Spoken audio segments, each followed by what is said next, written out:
A male college student went to meet his online love only to find 3 handsome guys waiting. Surprisingly, these attractive men turned out to be 3 adorable girls. Tokiwa and his 2 friends, Asagi and Hagi, arrived at the mixer full of anticipation. It was their first mixer, and they were invited by Suo, a classmate from a discussion group. The 3 girls had already arrived, but to Tokiwa's group, the seats were occupied by 3 good-looking guys. Tokiwa quickly called Suo to ask about the situation. Suo had already seen them and came over to greet them, chiding them for being late. She explained that they were dressed as men because they had just finished working at a cross-dressing bar and didn't have time to change. Tokiwa and his friends accepted the explanation and stayed. Suo suggested playing the king game to ease everyone's nerves and deepen connections. The person who drew the king could choose 2 numbers to kiss. The first king, Asagi, picked numbers 2 and 5, which were Suo and Kohaku. Both girls kissed without hesitation. Hagi felt something was off, questioning why they were watching handsome guys kiss. However, his confusion escalated when it was his turn to be king. He ended up choosing Tokiwa, and Suo, still proactive, pondered where to kiss on Tokiwa's handsome face. Tokiwa couldn't keep calm, reminding himself they were girls, but that only excited him more, causing him to freeze up. Halfway through the mixer, the 3 guys couldn't take it anymore and tried to leave, but 2 followed them, luckily pulled away by Kohaku. Meanwhile, Suo appeared to be up to no good, preparing more gifts for them. Tokiwa's friends, now in the mood, began discussing which girl they liked. Hagi found it hard to choose among the 3 handsome girls. Then, Tokiwa received a message from Suo apologizing for their attire at the mixer and included a photo of the 3 girls in their usual feminine dresses, instantly capturing the hearts of the 3 college guys. They were reminded that although the girls looked like handsome men, they were indeed cute girls inside. This revitalized their spirits. Returning to the mixer, they saw Suo and Kohaku acting flirtatiously, with Tabizi taking photos. It was hard to imagine them as the cute girls from the photo. Suo then asked how late Tokiwa and his friends could stay and invited them to continue at karaoke. As they approached the reception, the 3 girls dazzled the receptionist. Suo then proposed a singing contest with penalties for the lowest scores. Unbeknownst to her, Tokiwa was an excellent singer and readily accepted the challenge. If he won, Suo and her 2 friends had to change back into women's clothing. The 3 had no objections. Thus, Tokiwa performed at his best, singing to a near-perfect score of 99. He thought he had secured a win, but to everyone's surprise, Suo scored a perfect 100. Astounding everyone present with her performance. Consequently, Tokiwa had to accept a penalty. When the waiter came in with snacks, he saw a group of men surrounding a female high school student, which seemed a bit odd. But then the student revealed himself to be a man, reassuring the waiter. Tokiwa, embarrassed to be seen like this, was teased by Suo, who remarked that the staff were used to such sights, and she was happy to play along with Tokiwa. Their interaction inspired To, who saw the potential for a new comic theme about a prince-like handsome man and a pitiful young man meeting at karaoke, a typical setting for boys' love stories. To also needed photos for her publication and started making Kohaku pose in various embarrassing ways, but Kohaku was reluctant to continue modeling for her. Asagi, however, was interested, so Kohaku sacrificed himself to save Asagi by casually grabbing a drink, which Hagi then reminded him was his, resulting in an indirect kiss that seemed to deeply affect Kohaku, much to Hagi's amusement, though he wondered why he would be moved by a man in disguise. The next moment, seeing Kohaku's shy expression made Hagi's heart flutter, realizing his feelings might be changing. After leaving the karaoke, To suggested visiting a game center, which everyone agreed to.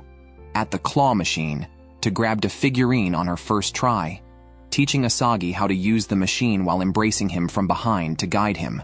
Asagi was thrilled when he finally grabbed a figurine, while To found their pose highly inspirational and had Kohaku take a photo.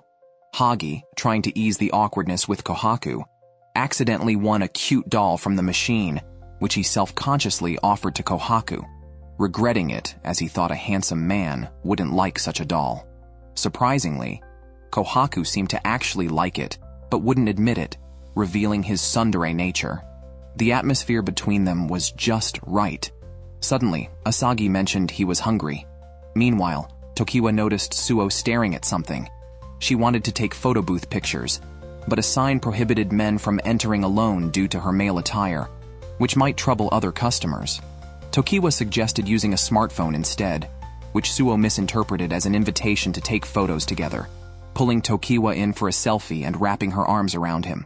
Unable to contain his smile, Tokiwa was caught off guard.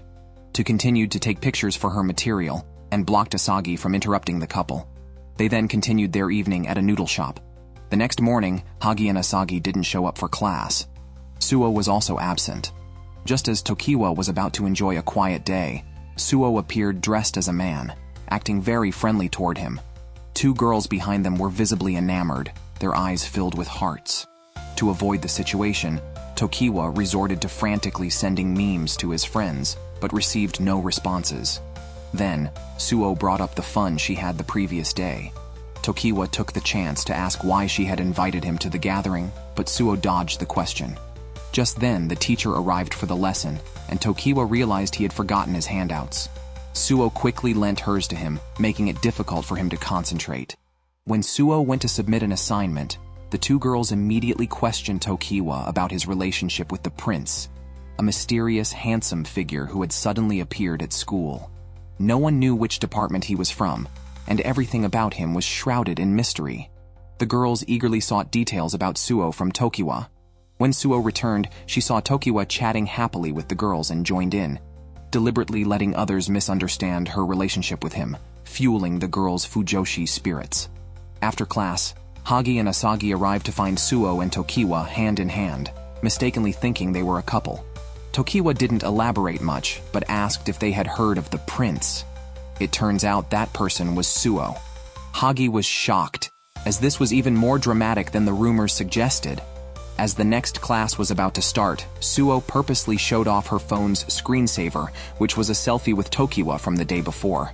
After the last mixer, Tu was so enchanted by Asagi that she asked him out again to model just for her. Tokiwa and Hagi were somewhat worried, so they secretly followed the two when they met. Given Asagi's naive nature, he'd help count the cash even if he were being conned. Asagi was excited, asking to what he should pose for. Tu grabbed his hand and took several photos of it for her manga reference. Upon hearing Tu was a manga artist, Asagi excitedly inquired about the genre. Tu tactfully indicated it was a romance story set in a battle manga, which thrilled Asagi even more, imagining his hands featured in action-packed poses. Tu, not wanting to burst his bubble, just nodded along.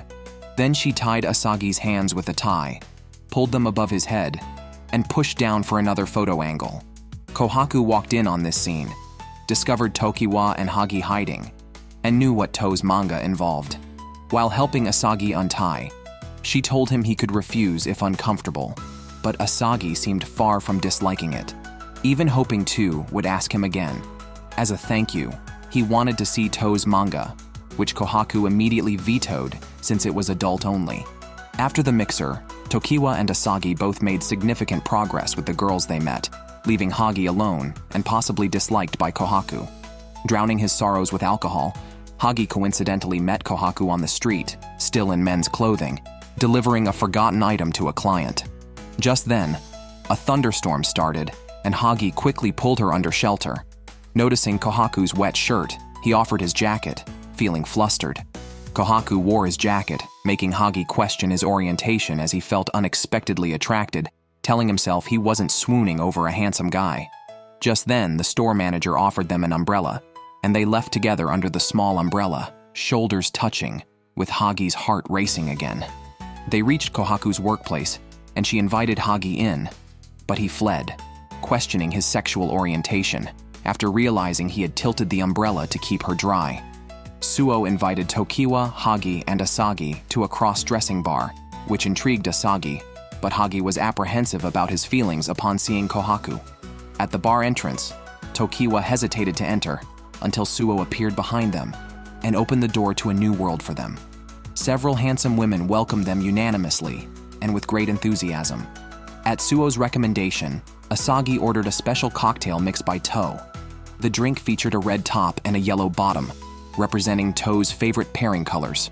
She explained to Asagi that red represented the dominant role and yellow the submissive. which Asagi didn't understand but enjoyed nonetheless. Tokiwa couldn't help but remark how different this place was from the maid cafe he once visited with Hagi, where they ordered omelet rice. When Suo heard this, she ordered omelet rice for Tokiwa too and showed him how to squirt ketchup around it, their faces coming dangerously close as their fingers intertwined. Suo then struck a flirty pose and asked Tokiwa who made his heart flutter more, her or the maid. Tokiwa blurted out Suo's name, while Asagi continued to enjoy his cocktail, remarking on how good it was. As the place got busier, Tokiwa wanted to quickly finish his meal and leave, but felt awkward eating with Suo watching. Just as Suo was about to feed him, she was called to serve another table. Asagi then called Kohaku over to join them. However, Kohaku was completely different, embodying a domineering CEO persona, implying that guests should serve the staff instead. Seeing that Tokiwa and others had finished their meals, she got up to order more and casually tousled Tokiwa's hair, which Tu criticized, saying a domineering CEO wouldn't do that to a man she just met. Kohaku was speechless and felt the persona didn't suit her, but Tu coached her thoroughly. Noticing Hagi wasn't there, she casually asked about it, and Asagi honestly mentioned Hagi didn't want to come, so she couldn't return his coat just yet. Despite needing to maintain her persona, Kohaku tried to show a kind expression and asked Asagi and Tokiwa to tell Hagi, "I will definitely return what I owe him." This earned To's approval but confused the others, wondering if Hagi had wronged Kohaku in some way. During a break, Kohaku again expressed how unsuitable she felt portraying a domineering CEO, although the guests seemed to like it. Her colleagues then suggested trying other personas, but only 3 were left: a seductive big brother, a Chunabu, and a yandere. Kohaku immediately dismissed the seductive role, was confused by Chunabu, which Tu demonstrated without clarity, and knew yandere had been popular when Suo performed it, but were too intense. Ultimately, Kohaku had to continue as the domineering CEO, but Tu offered her manga for reference and suggested she might try the seductive role if nothing else worked. Kohaku suddenly asked Hagi to meet, and Hagi panicked instantly. He quickly sought advice from his close friends. Recalling what Kohaku had said before, Tokiwa and Asagi couldn't help but worry for Hagi, making Hagi even more anxious. It turned out the meeting was to get a scolding, and he felt he couldn't refuse. With trepidation, Hagi showed up at the arranged spot, and Kohaku spotted him early. Upon entering the shop, Hagi immediately apologized, confusing Kohaku. She just wanted to return his coat. Hearing that Tokiwa and Asagi had influenced Hagi, she explained she was just following the domineering CEO role. Today, she wanted to return his jacket. Hagi then relaxed, and he couldn't help but be taken by the sweet scent from the cloves. This was when a waitress came over to take their order, noting the shop's specialty was a fruit parfait, but Kohaku ordered just coffee. Hagi wanted to try the parfait, but Kohaku dismissed the idea, arguing it would look odd as she was dressed as a man. Hagi was shocked, never considering this before, believing that enjoying food had nothing to do with gender. Kohaku recalled being judged by girls for liking sweets while in male attire, which had made her cautious. Hagi had never been aware of this, thinking Kohaku either disliked sweets or her persona prevented it. Left with no choice, Kohaku admitted she indeed loved sweets, striking a chord with Hagi. Both ordered a fruit parfait, and it looked delicious.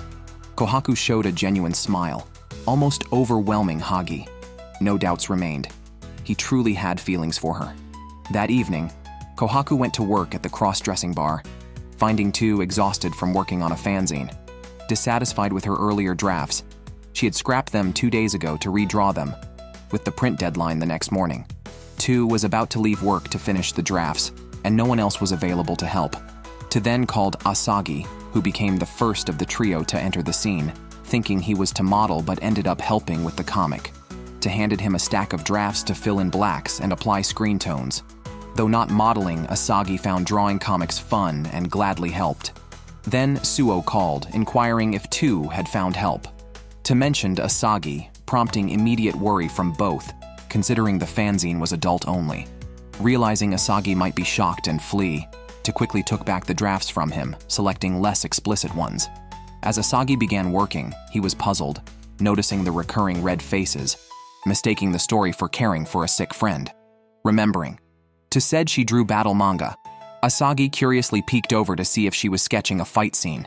Instantly, To covered his eyes, claiming it was to protect him from being traumatized. Yet, Asagi caught a glimpse and remarked it was more of a close combat. Tu was relieved by Asagi's naive reaction. After pulling an all-nighter, they managed to submit the drafts just before the deadline, all thanks to Asagi's help. Including last night, Tu had been up for 3 days straight and was unsteady while paying Asagi for his work. Concerned, Asagi pushed her onto the bed, coincidentally mimicking a pose from the manga. Asagi even recited a line from the manga, "Don't move," before adjusting Tu's shoulders and leaving, but Tu was panicked. The pages Asagi helped blacken had no dialogues, so why did he know the lines? Perhaps he had seen more of the plot than expected. Worrisome, given the mature content. Worried Asagi might not return to help, Tu went out to explain, only to be pushed back onto the bed by Asagi, who applied a hot towel and tucked her in, promising to take care of her like the characters in her manga. Eventually, they both fell asleep. Now, both Tu and Asagi, as well as Kohaku and Hagi, had made significant progress. Suo couldn't fall behind. Meanwhile, Tokiwa went to copy her homework, but couldn't find anyone because Suo was in drag, which Tokiwa found unusual. Upon realizing again that Suo was indeed a girl, Suo handed over her homework. However, Tokiwa couldn't concentrate, distracted by how pretty Suo looked in drag. To thank her, Tokiwa thought of giving a gift, and Suo seized the moment to invite him for a drink alone, since she was off work. They went to a bar where Suo switched to male attire and whispered to Tokiwa, asking if he preferred her in drag. Determined to make Suo happy, Tokiwa noticed 2 girls from before, eyeing him with displeasure, wondering why he could be alone with the prince. Jealousy distorted their faces, and they were tempted to berate Tokiwa. Seeing Suo smile at Tokiwa, they could only assume they were close friends, recalling the prince previously saying they were just friends. Could there be more to their relationship? Drunk from Suo's continuous toasts, Tokiwa said he felt sleepy. Suo pulled him close, letting him rest on her lap. Though he knew he should refuse, his muddled mind allowed Suo to fool him into falling asleep. Unresponsive to Suo poking his face, a perfect chance for Suo to lean down and kiss him, seen clearly by the 2 girls. Now their relationship was surely more than just friends.